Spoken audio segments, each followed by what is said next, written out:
nagbago ka na nga, Isabel. Yan ba nag-i-epekto ng pera sa'yo? Nasaan ni Isabel na nakilala ko yun? Patay na siya, Jonas. Pinatay siya ni Scarlett matagal na. Sino ba talaga to ni Isabel? Sa kanya talaga to? Actually, itong buong building, dito po naka-house lahat ng group of company. Ang laki na talaga ng pinagbago ni Isabel. Hi, Scarlett! May kinabala kang masama sa akin, no? Di ba? Huwag ka lang umasa ng hagay sa Binenta mo ako kay Isabel? Magkano binayad niya sa'yo? Buhay ko ang ibinayad niya sa akin at hindi mo siya kayang tumbasan ng pera mo. Siguro naman ngayon, alam mo na kung ano ang kaya kong gawin. huling beses na kitang pagkakit. Dahil isang beses pang pagtangkaan mo ang buhay ko, Lahat ng taong importante sa'yo, papatayin ko. kapag ubus na sila.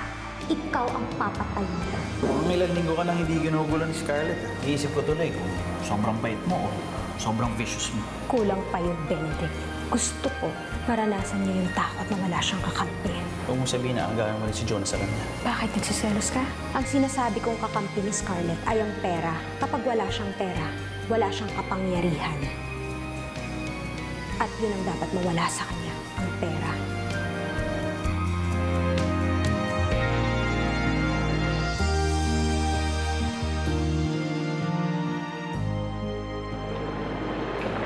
Sir, welcome to our private auction. Ito na po ang invitation niyo. Thank you po. Scarlett, relax lang tayo dito, ah. Don't get carried away, ah. Pumunta tayo sa auction for business, not pleasure. Magbibid lang tayo sa mga items na alam natin pwede tayong kumita. Buti pa sa business nag-aalala ka. Pero dun sa sinabi kong pananakot sa akin ni Isabel, wala ka man lang sinabi. Yun pa rin may pag-uusapan natin. Eh, hindi ko naman nakikita yung sinabi mo, eh. Natural, hindi naman ikaw ang ginugulo niya. Okay, fine. Sige. Kailan ka huling ginulo o tinakot ni Isabel? Hindi ka makasagot kasi matagal na. Ang sabi sa akin ni Isabel, ikaw lang daw hindi na kayang patawarin. Pero meron pa ba siyang ginagawa ngayon? Wala na naman, di ba? Tumigil na siya. Baka nagsawa na. Huminto na si Isabel, kaya kung pwede, tayo rin. Okay. Give me one good reason kung bakit gagawin niya pa yun sa'yo. I'll give you 2 reasons. Una, gusto niya makuha sa atin si Catherine. Pangalawa, hindi pa rin siya nakaka-move on sa'yo. Scarlett, iyong-iyo na yan lalaking kasama mo. Grabe pala ang imagination mo, Scarlett. Pati si Jonas iniisip mo na pinupuntirya ko. Tell me, nakakatulog ka ba ng mahimbing this past weeks? Narinig mo naman, Jonas? Ayaw niya akong tantanan. Isabel, nakikiusap ako, tigilan mo na si Scarlett. Huwag ka umastang bata na parang hindi mo kayang patawarin yung kalarong nakaaway mo. Jonas, wag ako ang sabihan mo. Tanungin mo yung babaeng kasama mo kung sino nagsimula ng away. Gusto mong halongkatin ang nakaraan? Lalabas na ikaw ang nauna. At Pwede hindi ba? ako. Scarlett, pwede ba tama na? Nakakahiya dito. Just let it go, okay? Kalimutan mo na yung nakaraan. Okay. Alam mo naman na ayaw kong kinokontra ang fiancé ko. And as a sign na kakalimutan ko na talaga yung gulo sa isip ko, bakit hindi kaya natin imbitahin si Isabel sa wedding natin? At kapag tumanggi siya, ibig sabihin hindi pa rin siya nakaka-move on. Go on, Jonas. Invite her. Scarlett, So, ako na lang ang mag-iimbita sa kanya. As a bride, may karapatan naman akong pumili ng guest na sinong gusto ko. I'll be expecting you, Isabel. Sa kasal namin ang lalaking mahal ko at mahal ako.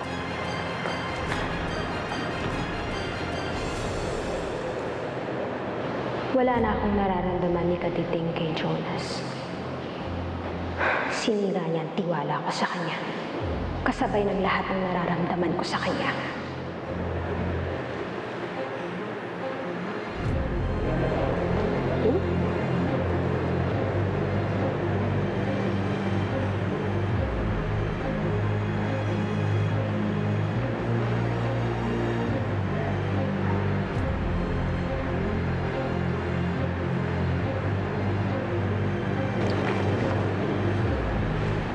Isabel, mauna na kami.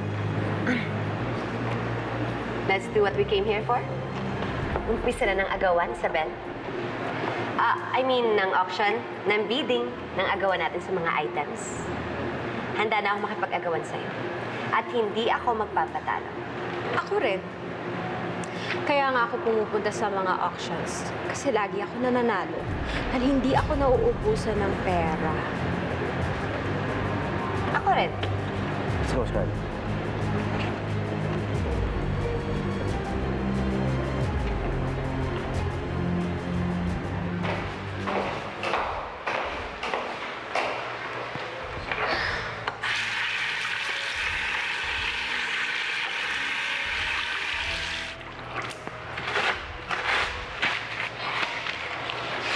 Isabel, gusto kita. Noon pa man gusto na kita. Jonas, kaibigan kita noon. Pero ngayon, kalaban na rin kita. For once, gusto ko naman sundin yung nararamdaman ko. I'm sorry, Jonas. Jonas, maraming salamat. At lagi kang nandyan para sa akin at sa anak ko. Pero alam mo naman na hindi pa talaga ako handa sa ngayon. Sigurado naman ako na may bukas pa rin, di ba? Hindi ko alam kung kailan ko mabibigay sa'yo yung bukas na yun. Okay lang, Isabel. Basta ba darating yung bukas na yun para sa atin? Alam mo naman siguro kung gaano kita kamahal, di ba? Kaya kung gusto mong magkita kayo ulit ni Maya, Maraming salamat, Jonas.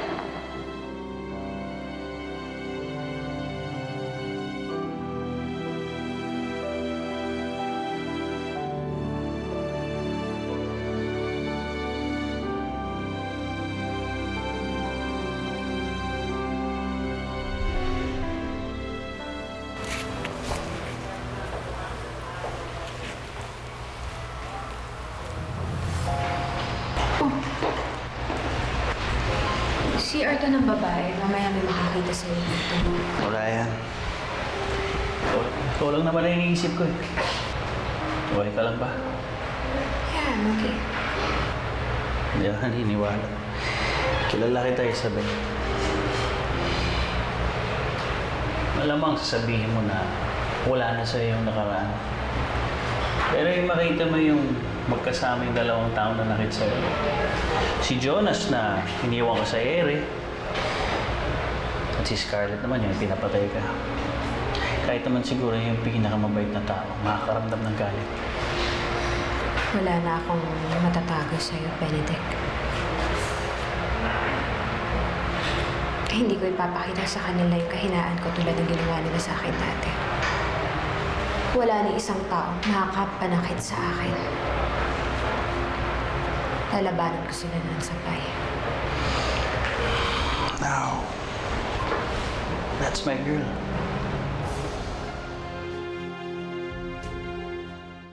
Good day, everyone, and welcome to the Casa Sumera y Tianco mid-year auction. And as we do every year, of course, we only auction off the best items, the most exclusive items for everyone here. And I can see some familiar faces, and thank you very much for attending our auction. So I know you're as excited as I am. So why don't we begin with our first item?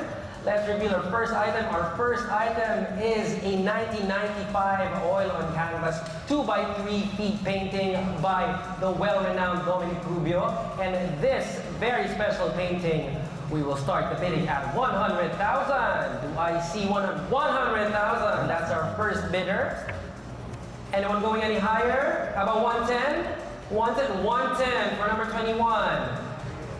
Do I hear any higher bid? Do a higher bid? Yes, 120. 130. 130, 130. 135. 135. Anyone bidding any higher than 135? 150. 150. Do I hear any higher than 150? 150. Going once, going twice, and sold for 150,000. Congratulations, Miss Albason. You are now the proud owner of the Dominic Rubio oil painting. All right, let's move on to our second item for the day. Wow, our second item is a very rare 19th century Chinese vase, measuring 46 by 20. For this very special and rare Chinese vase, our bidding will start at 300,000. Do I hear 300,000? 300,000, 300,000. Gusto ko yan, kukunin ko yan. 300,000, do I hear 300,000? Mahirapan tayo ibenta yan. 300,000. 300, all right. 300,000 for the lady in front. Do I hear any higher than 300,000? Anyone higher than 300,000? Going once, going twice, and sold for 300,000. Congratulations again to Miss Salvacion.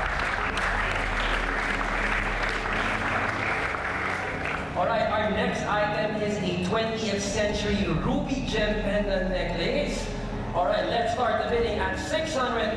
Do I hear 600? 600, 600, 600,000. How about 605? 605,000. 605,000. Can we go higher? 610? 610, 610. 600,000, 610,000. How about 615? 615. Okay. How about higher? 620. 620, 620. 620, 620. How about 620? 622. 622, 600. How about 625? 625, 625. And we're going any higher than 625. 625. We're going once, going twice, and sold for 625,000 to Mrs. Molina. Congratulations, you are now the proud owner of this very rare gem necklace. Congratulations. All right, our next item is a very delicate but beautiful 19th century Chinese vase measuring 36 by 20. For this one, our bidding will start at 80,000. Can I hear 80,000? 80,000, 80,000. How about 100, 100, 100, 100,000, 100,000. Let's go 110. Can I hear 110? 110, 110,000, 110. How about 120, 120, 120, 120,000, 130,000. Can we go any higher than one? How about 140, 140, 140, 140, 140,000, 140,000. How about 150, 150, 150, 150, 150,000, 150,000. Anyone going any higher than 150,000? Going once. 160,000, 160,000. Any higher than 160, 160, 160. Going once, going twice, and sold for 160,000. Congratulations to Scarlett Mercado. And that marks the first part of our auction. We will have a 30-minute break, and when we come back, we will have more items to auction off. See you in 30.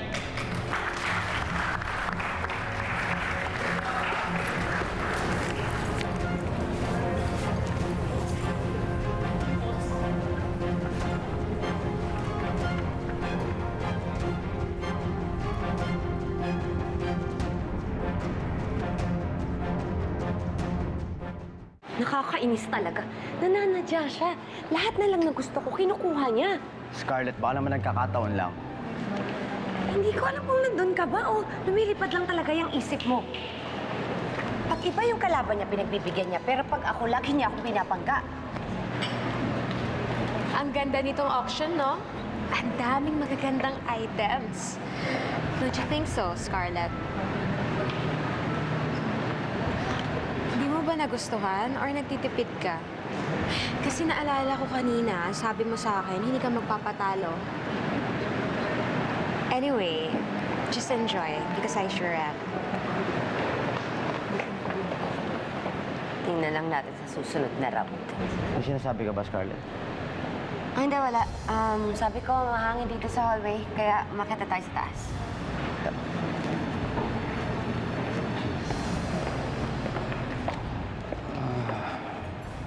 And now, ladies and gentlemen, for our grand finale, our most prized item for today is an 18th century mother and child ivory sculpture, 18 inches in height. For this one, our bidding will start at 10 million. Do I hear 10 million? 10 million, 10 million, 10 million, 10 million. Do I hear 10 million? 10 million, 10 million. How about 10 million, 100,000? 10 million, 100,000. 10 million, 100,000. How about 10 million, 200,000? 10,200,000. Can we go any higher? 10,300,000. All right, 10,300,000. Any higher than 10,400,000. 10,400,000. Anyone dare to go any higher than 10,400,000? 10,400,000. 10,400,000. 10,500,000.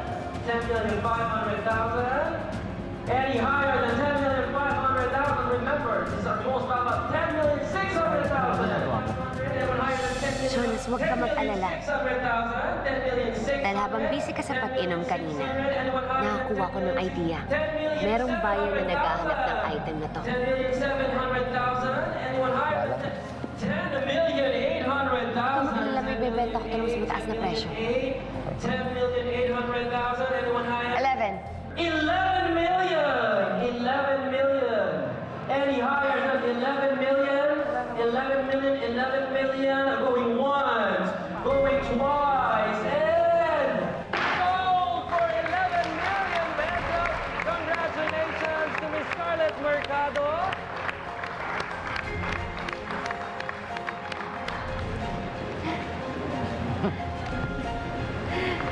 Isabel, ang ganda ng item na napanalunan ko sa auction, di ba? Worth every million. Oo nga. Kaya kailangan bantayan mo yan para hindi mawala. Kasi para kang nagsunog ng ilang milyones. Bakit? Yun na naman yung pagdidiskitahan mo? Why will I do that? Dahil tinalo kita. Oo, naisahan mo ako sa mga item na gusto ko. Pero in the end, sa akin pa rin napunta ang pinakamahalagang item. Tama ka. That's why I want to congratulate you. I guess I can't have it all. Scarlett, kina-congratulate ka ni Isabel sa panalo mo. Isabel, I hope ito na yung simula ng pagkakaayos yung dalawa.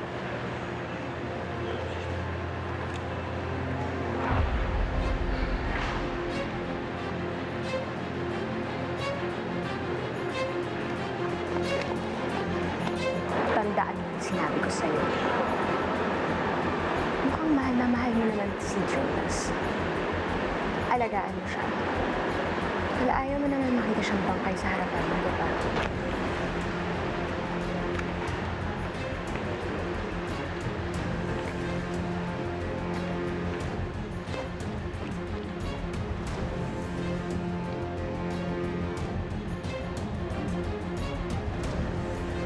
Scarlett,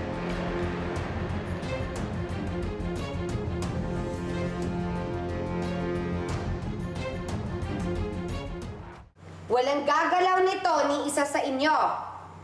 Ma'am, 11 million yan? Eh, parang 200 lang po yan sa Divisoria eh. Tumahimik ka. Wala kang alam.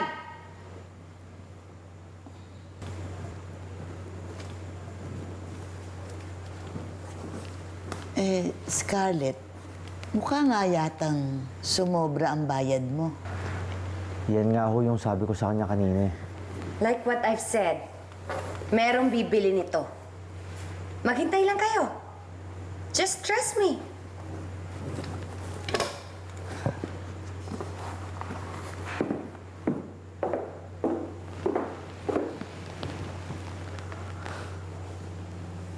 Bakit ba siya nagkakaganyan? Laging mainitin ang ulo? Well, tita, nandun kasi si Isabel kanina sa auction. At medyo naging personal yung pagbibid nila para sa ivory na yun. Ay, wala naman akong naririnig kay Isabel. Mukhang tahimik na siya. Ano bang ginawa niya para magkaganyan pa si Scarlett? Bukod dun sa auction, tita, wala na ako ibang maisip na dahilan eh. Baka siguro naalala niyo yung mga nangyari sa kanya dati. Yung mga nangyari kay Catherine. Pero tita, ako na mismo nagsasabi sa inyo na mukhang tumigil na si Isabel. Kaya wala na kayo dapat ipag-alala kahit kay Catherine. Wala na kayo pwedeng isipin. Okay na yun. Sana nga.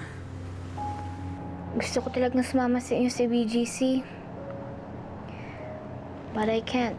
May bantay ako ngayon eh. Ito naman kasi si Mami. Bigla-bigla lang nagpapakananay sa akin, pero hindi naman siya gumagawa. At saka, di ba, it's already too late para magpakananay siya sa akin. Sige na, Michael. Magpapahinga na rin ako.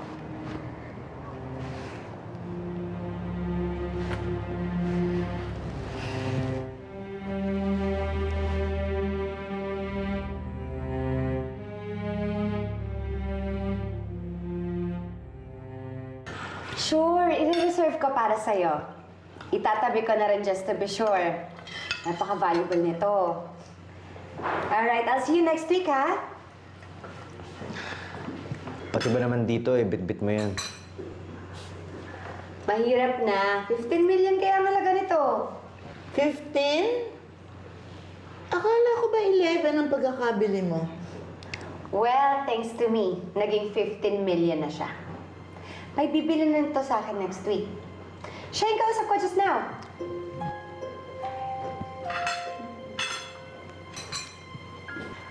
Meron na kasi akong buyer.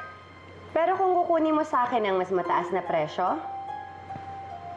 I wouldn't mind na i-entertain ka. In that case, makita tayo bukas. Okay, bye. Tingnan nyo nga naman, Mama. Sinisisi niyo pa ako kahapon dito. Para pala ako nakahukay ng ginto. Sino bang kausap mo? Another buyer? Mukhang mayaman. Collector daw siya ng ivory. Kulit-kulit niya nga At kaya daw niyang tapatan ng presyo ng buyer ko. Ang mahalaga sa nakikipag-deal, meron ka dapat palabra de honor. Hindi ba may kompromiso ka na dun sa una mong kausap? Hindi kaya dapat siya ang priority mo? Mama, wala akong pakialam. Money talks. Kung saan tayo mas kikita ng pera, doon tayo.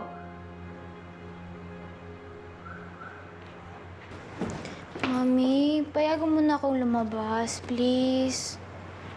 Catherine, ang kulit mo naman Hindi porket maganda na yung mood ko, papayagan kitang umalis. Dito ka lang. Mami naman manonood lang naman po ako ng movie Para naman po mag-out of town vacation ako. Okay. Scarlett, ako na lang ang sasama dito kay Catherine. Kasamahan ko siyang manood ng sine. Pero Apo, dadaan muna tayo sa doktor ko, ha? Kasi check-up ko today. Sige na nga. Yay! Thank you, Mami. Let's go, Lola. Ay, wait. Hintay natin si Pining. Para merong aalalay sa akin.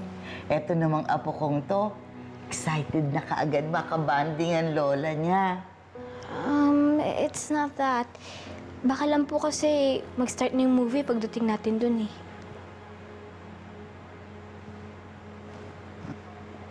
Pining!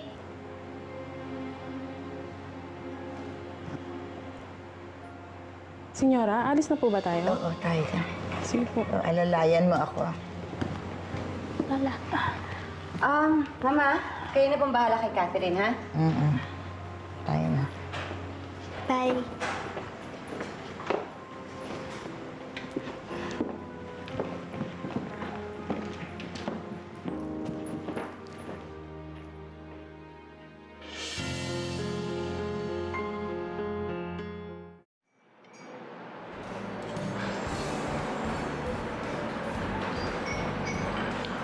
Ikaw nag-iaya kumain sa labas.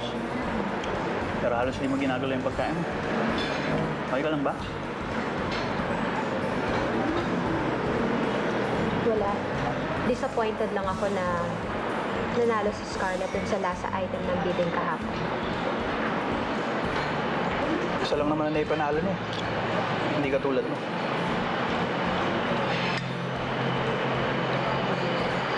Pero ayoko siya nanalo.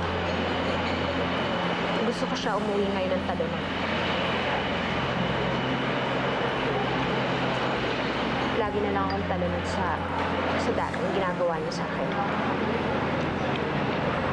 Gusto mo bang mabawi yun sa kanya? Imposible. Kasi pinapahalaga ni Scarlett yun dahil trophy ngayon sa pagkapanalo niya sa akin. Ikaw naman? Parang hindi mo naman ako kilala. I've reached this point in my life where I can manipulate things to work for my advantage. Paano?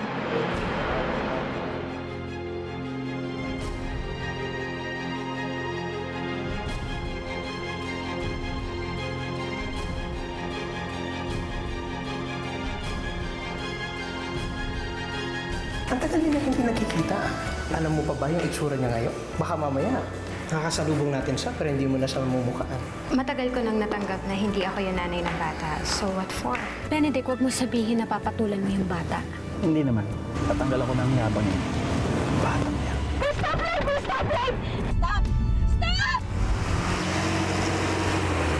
Scarlett, sa tingin ko, wala nang interes si Isabel kay Catherine. Dahil kung meron, di sana noon niya pag ginawa yun, naka-move on na siya. Kaya kung pwede sana, tayo din. Kung hindi si Isabel ang dahilan ng pagkawala ni Catherine, nasaan na ngayon siya? Kamusta ka? Maayos ka lang ba? Anong pakiramdam mo?